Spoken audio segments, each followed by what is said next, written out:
আপনারা সবাই অবগত আছেন যে বৈষম্য বিরোধী ছাত্র আন্দোলনে মিরপুরের বিভিন্ন জায়গায়, বিশেষ করে 10 নম্বর গোলচক্কর, প্রশিক্ষা মোড় থেকে শুরু করে মিরপুর 12-13 বিভিন্ন জায়গায় তখন ছাত্র আন্দোলন হয়েছে এবং এই ছাত্র আন্দোলনকে দমনের জন্য আওয়ামী লীগের নেতাকর্মীরা বিভিন্ন জায়গায় ছাত্রদের উপরে তারা চড়াও হয়েছে এবং বিভিন্ন জায়গায় গুলি করেছে এবং সেখানে অনেক লোক অনেক ছাত্ররা মারা গিয়েছে। সেই ঘটনার প্রেক্ষিতে আমরা শামীম হাওলাদার নামে একজন ছাত্র মারা গিয়েছেন। সেটা এই ঘটনাটা ঘটে 20 জুলাই। এর পরিপ্রেক্ষিতে আমরা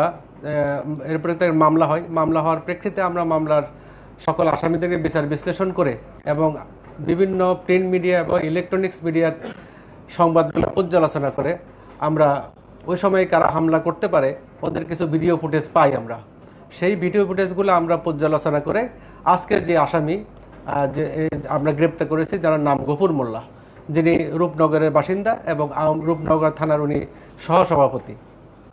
ওনাকে আমরা আজকে ভোরবেলা প্রায় 3-3:30টার দিকে আমরা তাকে গ্রেপ্তার করি এবং তার বাসা সার্চ করে আমরা তার শটগান পাই এবং শটগান ওখানে আমরা 8 রাউন্ড তাজা গুলি এবং একটা গুলির খোসা উদ্ধার করি, যেটা ইতিপূর্বে ইউজ হয়েছে, এবং তার লাইসেন্স এবং সকল কাগজপত্র পর্যালোচনা করে অস্ত্রের যে দেখা যায় যে সেখানে বিভিন্ন সময় সে 100 রাউন্ড গুলি ক্রয় করেছেন। এর মধ্যে মাত্র 8 রাউন্ড গুলি আমাকে দেখাতে পেরেছেন, আর বাকি যে 92 রাউন্ড গুলি উনি ইউজ করছেন, কোথায় ইউজ করছেন সেইটার জন্য সত্য দিতে পারেন নাই।